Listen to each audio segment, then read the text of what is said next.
Greetings, sir and sirettes, and welcome back to Astroneer with me, Lathrix, and of course, welcome to the Tundra planet, one of the planets I originally wasn't going to use for our final base, but somehow has ended up winning my heart. And when I say somehow, I mean because the other two planets were glitchy as hell.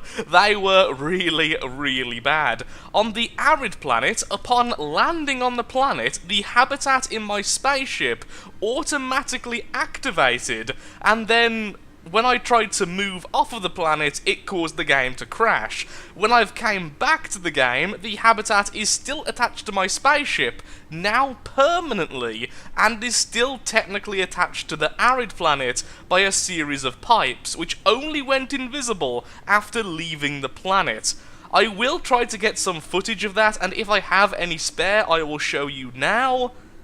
Or if it all completely got lost, then I'm afraid we're just carrying on. Either way, though, we are now here on the Tundra planet, which is actually a lot more flat than originally thought. There are certainly loads of locations of very steep mountains, but the rest of it is actually exactly what I wanted. So although the glitches were kind of forced upon me, it's actually turned out for the best. So this will be our final little home. So of course, let's set down this, put our solar panel here, and then, if that's flat enough, these two should be flat next to each other. One for you, then one for you, and then I'll grab the rest of the resin from the landing bay, which of course is the spaceship, which is over there all glitchily in a section of rock, because of course it is. Let's just build that before we go. There we are.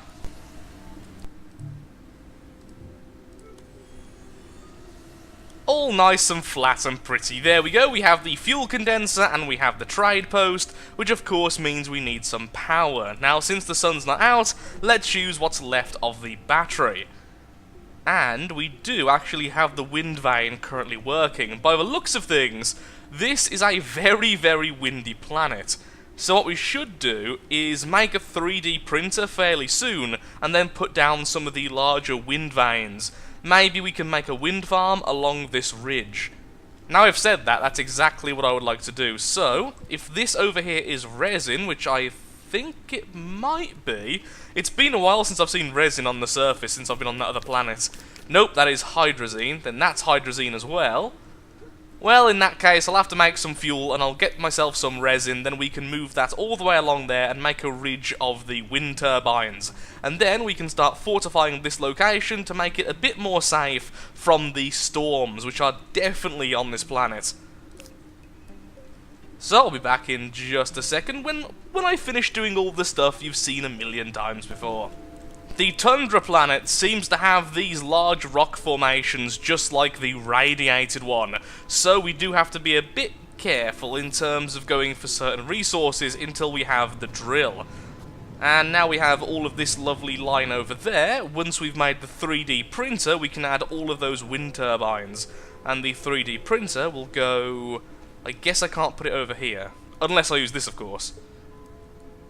Yeah, okay, 3D printer will go next to the smelter to make things easier on myself, although apparently I do need some more resin. So, some more hydrazine in there, let's get myself some resin.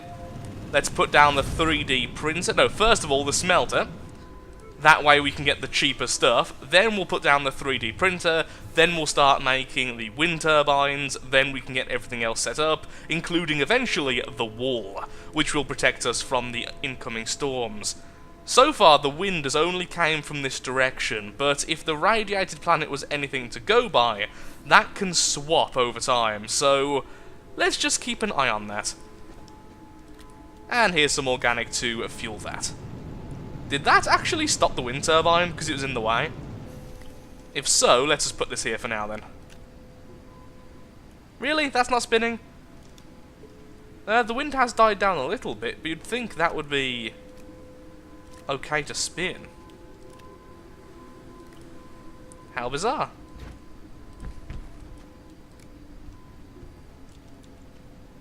Weird. The 3D printer is up, and we have made 2 wind turbines, which only now have stopped spinning. A little bit annoying, perhaps if I put them up on the very top over there, in which there's no blockage from any direction, maybe that will be a bit more reliable as soon as we get enough resin to move all the way up, and then all of these connection points can be converted into battery sections. Although right now I am hearing some wind, so I think there's a storm coming. And I need some more resin so that we can make a second fuel condenser, so that we can increase the speed of us making fuel.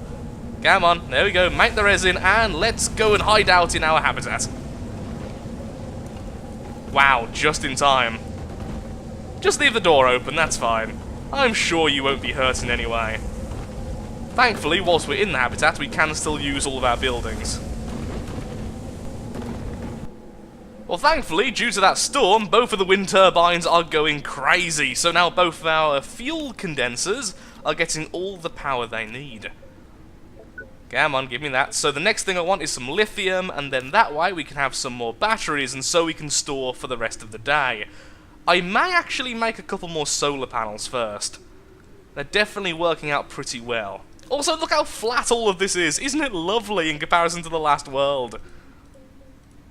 So the solar panels, I believe, used compound. If I make that, I can make 3 of them. Sure. I'll be taking both for you.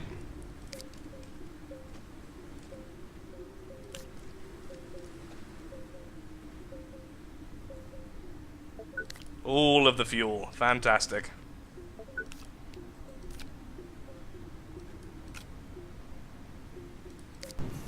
We now have 2 batteries, 3 solar panels, and 2 wind turbines.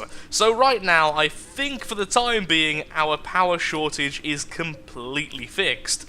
And so, the next thing I would like to quickly grab is some more resin so that we can build our vehicle bay. Because of course what we want to do in this episode is find the giant solar panel, which should be located somewhere on this world. So far there has been one on every world I've been to, including the arid one, because I saw it before all the horrible glitches happened. So it's on the radiated, it's on the Terra, and it's on the arid. I can only assume it's on the tundra as well.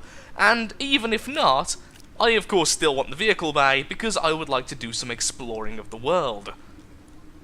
Now, I can't quite remember what we need for the vehicle bay, but either way, we're going to build it over here, so that we can flatten this land and have a nice runway for the vehicle itself. So, I'll be taking that resin, thank you very much.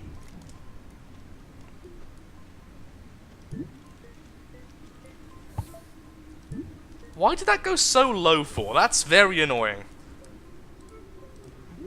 Perhaps I should have raised this land a little bit, perhaps that would have made it a bit more likely to go upwards, it certainly makes sense. And what I need is some aluminum. Do I have any spare from earlier? No, I do not. Okay, in that case, could you please trade some fuel for some of that lovely stuff?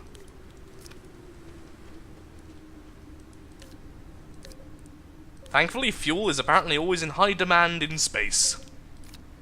Even if we can make it out of any source of power ever. Maybe we're the only ones who know of this technology. We're leaps and bounds above our species. Even though we look human, maybe we're not. I'm getting a lot faster at this whole base building thing. So we have pretty much everything up except for a research base, because there's not all that much need to have the research base anymore. And now we have the winch. So will this go onto the back of the truck? Well, first, apparently we need to build the seat. I would prefer the 3-seat. The 3-seat definitely looks better. But the 1-seat is far cheaper. Okay, for once we'll go with the smart option. Although the 1-seat faces that way? I thought that was just wrong, like it's done in the past. There we go! That was going to be so weird if that wasn't the case. And that really goes there. So how do you use the winch exactly?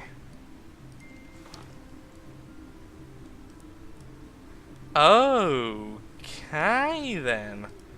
Well, that is really, really freaking weird, but still, we now have our little thing sorted. We could add the crane and make this a kind of general purpose one for mining the rarer material, because we don't really need all that much storage now. We're not going to go out to get resource because we have all of this power, and of course our trading section, we don't really need it, so sure.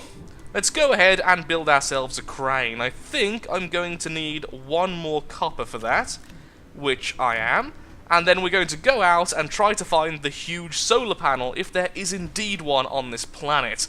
And don't worry, I won't record the entire journey, instead, just when we find something interesting. So, I'll be right back once we've got our crane attached, we've got a drill attached to that, and we're off on our adventure.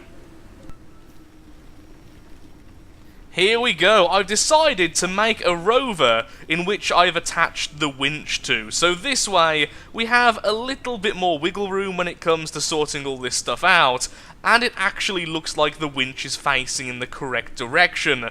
Because before this, we were sort of facing forwards with the winch, even though that's where we're going to move, obviously. So now our adventure begins. We just got 2.5 titanium, and if we find anything else of interest, we will of course stop and explore it. But for the most part, so far, everything is looking very, very similar. Ooh, hello. That isn't the panel straight away, is it? Because that would be far too lucky. It might be. Is that the solar... No, that's not the solar panel, is it? Is there an attachment point? There is. I think this actually might be the solar panel. Let's find out. Let's move our solar panel off, and let's see if we can attach the rover to it, and see if it'll give us energy. Okay, we can attach. Yep, that does give us energy, so that is the solar panel. Well, that wasn't much of a journey at all, was it? We will explore more of the planet before we go, since I'm planning this to be the final episode before any major updates hit the game. Oh, is there a storm coming? I can hear the wind effects. So how does this work then? So clearly the first thing we need to do is dig this out of the dirt, because right now it's completely wedged in there, and it's way bigger than I thought it was going to be. And let's actually attach the solar panel back, shall we, so we can feed off that as we do this. Thank you. Okay, it's no longer wedged. So, do we just do this? Does it go to an attachment? Aha! Yep, we definitely grabbed it. Oh, this does not look like it's going to work out well. Come on, Solar. Come with me. Yes! Haha! We have it! This in no way is glitchy. In no way is this going to cause any problems on the way home. Poor Rover. Come on, Rover, you can do it. It doesn't matter if you slide on your side.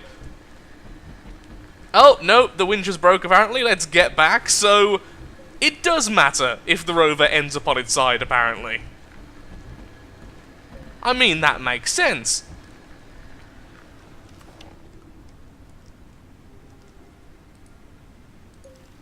Got ya. Yeah, come in with me. You're going to be like the ultimate source of power. But after this, the main thing we're going to need is just more batteries to hold all that power. I have no idea how this connects, though. Does it just connect to a two-part connection? Or does it have to connect to the truck or the rover and then to our buildings? And also, we're going slightly the wrong way now. This is so awkward, and I'm so glad it was close to the base.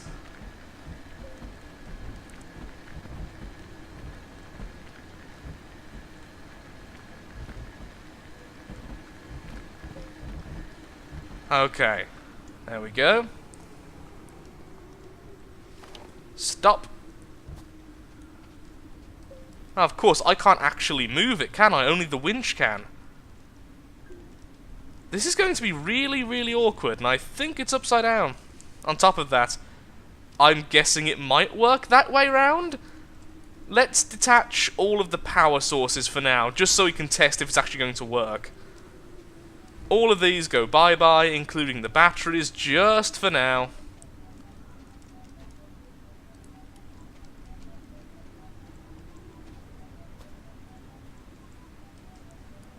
This is weird. Okay, the winch, let go. Thank you. No, not the actual... Well, I guess this is a way to control it. Sure. Yes! Like that. That's fine, that's fine. A bit out of the way, though, actually. Like that, but elsewhere. Can I... I can't, no, I can't move it at all.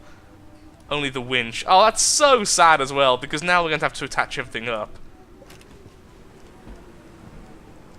Of course, what I really want to do is just attach the rover. I don't really want to bother with the truck. So let's deattach the rover and the truck for now. If I can, that'll be great. It's so awkward getting the exact position. There we are. Then, we're going to go off and hide in our habitat, and then I'm going to try and sort out all this mess. This thing, this abomination, is the hardest thing to work with in the entire game. If you touch this in the wrong place, if you build too close to it, or if you do anything which apparently is incorrect, it will go flying off into the sunset, or it will glitch into the ground, or just all sorts of bad things. In addition to this, no, of course you can't just connect it to the main power line, because that would be far too easy for something as majestic and amazing as the giant solar panel. Either way, though, the solar panel is now connected, the rover is a permanent addition to this fake crash site I've made, and I'm going to start building a small underground battery section, because I think that will be cool. So there we are, our new mega power supply. We have the big solar panel now attached to everything else. So yay for that. Let's put our batteries back. Let's put back everything else I removed just to make sure it was giving us power. And for the brief time it was day, it did give us a lot of power. It powered both of these at least 3 times in a row, even just on its own, essentially. So it's definitely more powerful than just a regular solar panel, which you would expect, considering it's like maybe 10, 15 times the size of the darn thing, if not more. Also, the winch is just as bad. This thing glitches out everything. Wow, that was like 30 minutes of my life just to prop it upwards towards the sun and put everything together. I'm actually a little bit fed up now, so let's get back to building our base, our final home. And pretty much the last thing we'll do until there's some major updates to the game, because right now there's nothing left for me to do. We've unlocked all the research, we've explored every single planet type at least a little bit. Well, I have off camera. I also looked at the moon. It was very boring. It was the moon, you could jump really far, it was kind of cool. And yeah, so what we need to do is build some walling then. So let's build the first wall between there and there. So we are protected at least from this side. No, wrong way. There we are. And actually, if we can make some tethers first, that would be fantastic. So let's go ahead and grab some compound. Compound, please. That way we can always be attached whilst we're building, which would make life a lot easier on myself.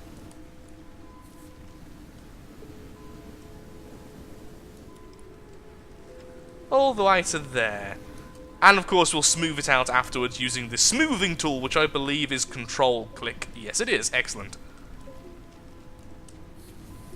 Which, by the way, is also a very difficult tool to use. It's more of a copy and paste, honestly, than a regular smooth tool. Well, it does act like you'd expect a smooth tool to act, but because the mouse movement is different while you're using it, it's very difficult to get used to, which I think sums up a lot of the stuff in this game in terms of controls. But again, pre-alpha is pre-alpha. How tall will this have to be? It won't have to be too big, and thankfully there's not much we have to really flatten out. Either way, though, the wall should be here. So this is the final wall, and this will go over here.